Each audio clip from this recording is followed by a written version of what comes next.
Samahan niyo ako sa video na to kung paano maghanap ng pain sa ating mga taan. Let's go!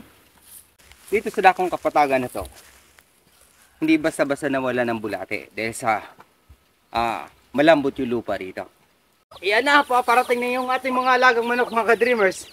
Gustong gusto nila to habang naghahanap tayo ng bulate ay yung mga insekto naman. Yung gustong gusto nilang huhuliin dito.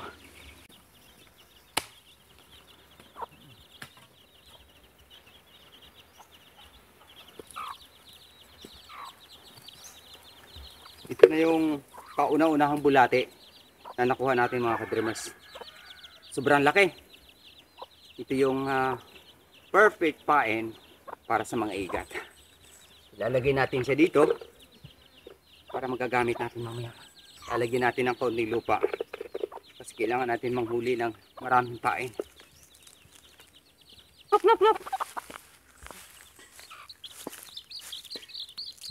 Yan.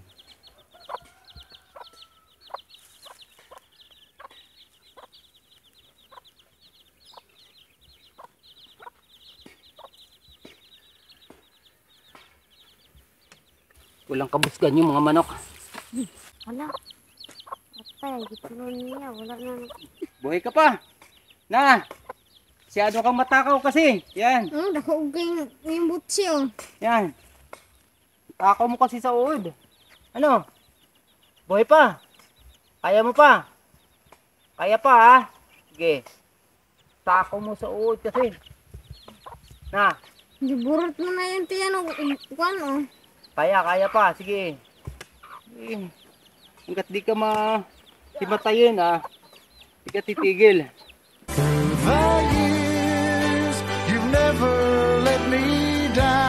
Ito yung indikasyon ng summer season. Tag-init. Sinabayan ng hipo-hipo. Ipo-ipo na hangin. Kabilaan. Baligtaran. Kaya mabilis na tuyo yung mga lambak. Pati yung daluyan ng gripo. Dito na kami kumukuha ng pain sana bulate. Pero 1.5 hour na kami. Kakaunti pa rin yung nakuha. Kaya titigil na muna tayo. Pupunta na tayo sa ilog para simulan natin yung ating mga taan. Mananahan tayo sakaling may blessings. Pero teka sakaling magkasya itong pain natin hindi na tayo maghahanap ng ibang alternative way para dun sa mga ulang pagpain natin pampalit. Sakali ito magkasya. Kaya samahan nyo kami. Pupunta tayo sa ilog ngayon. Manahan na tayo. Ito na mga ka-dreamers. Yung ating taan. Tapos yung isang habyog kung tawagin sa Cebuano terminology. So babaybayin natin yung ilog. Kabilaan. Susuyurin natin kasama yung mga pamangking ko. Kaya tara. Let's go. Bigat. Hindi na magkano kabigatan to. Saywar lang yun. Magkaan lang naman. Kaya oy, yung pain! Ano, yung pain pala. Pain pala. Muntik na makalimutan. So ito yung ating pain, yung bulate. Dahil sa dalawa lang yung gagamitin natin dito, iwan muna natin yung ibang taan natin. Para mas madali yung ating unang mission. Gagamitan natin yung area na ito ng isang pangmalaliman. Tapos yung patamtama naman. Ito. So dalawa.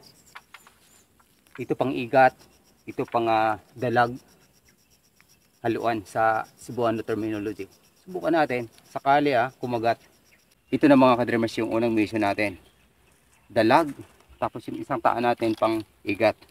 Titipid tayo ng pain. Sa crisis, summer. Grabe. Sabay ng summer season, taghirap din yung ating pain. Unang mission mga ka-dreamers. Pang dalag yan. Di nakasayad yung ating pain sa buhangin. Ayan lang, nakaatang. So, dito tayo ngayon sa susunod Next mission natin ay pang-igat. Kaya tara. Itong lugar na to mga ka-dreamers. Part na to. Yan. 5 beses na po tayo nakahuli ng igat dito. Yung pinakamalaki dito yung nahuli ng kapatid ko. Na halos kasing laki ng salmon. Ganun kalaki. Tapos yung dito naman, nakukuha ko dito, katamtaman. Yun yung manamis-namis yung sabaw. Kaya subukan natin uli ngayon. Sakaling pala rin tayo. Kaya painan natin ng mas malaki ito. Ika nga, sakaling suswertehin tayo. Nagulat ako dito nung inabutan tayo ng baha. Dahil sa yung ating taan, nakala ko naanad, pero yung igat naman yung sumalubong sa atin na nakahangir na. Kasing laki ng sardinas. Kaya blessed tayo nung time na yun. Kaya ngayon, hagis natin to ha. Ito yung ating pang-igat. Yan. So sobrang lalim yan, part na yan. Then, sobrang init ang bato. Mission accomplished sa dalawang taan. Pupunta tayo dun sa iba pang mga taan natin. Let's go. So ito mga ka-dreamers, meron na tayong huli. Pag mawasan niyo yung ating taan, okay, nakawala. So, yun yung tinatawag na damayan na isda. Mahilig po sila sa ganung klaseng pangingingain. Hindi po nila direktang kainin. So, susungagin nila yung ating pain hanggang sa tuluyang malaglag. Kaya ito, yung ating pain ngayon, papalitan natin. Maaga po siyang nalagas yung ating pain kaagad. Pero wag po tayo mawalan ng pag-asa dahil sa yung isda na yon, indikasyon na mayaman sa isda itong lugar na to. Kaya magpalit na kaagad tayo ng pain ha. Una pa lang.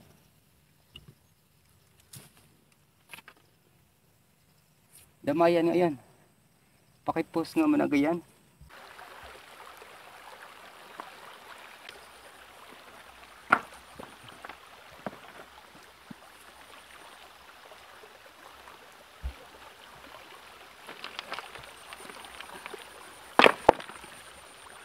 Mission number 2, accomplished.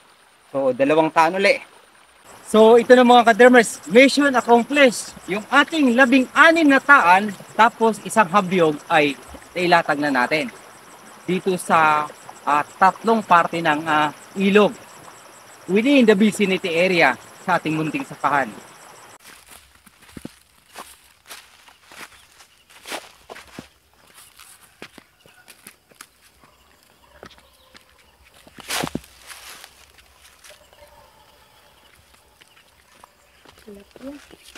Dito na tayo mga ka-dreamers. Yung mga taan natin, titingnan na natin. Ngayon, meron tayong isang huli.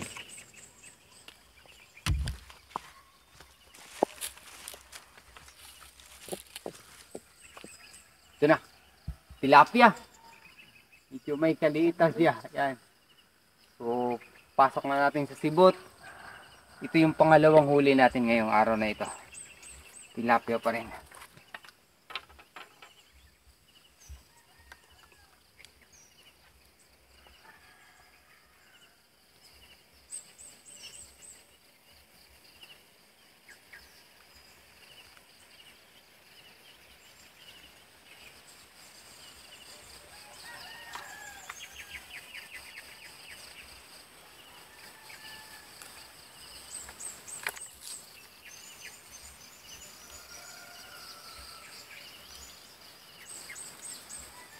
Sobrang laki ng ating tuhugan. Yung ating tuhugan dapat na pang-igat. Tuhog na rin natin itong isa. Tilapia.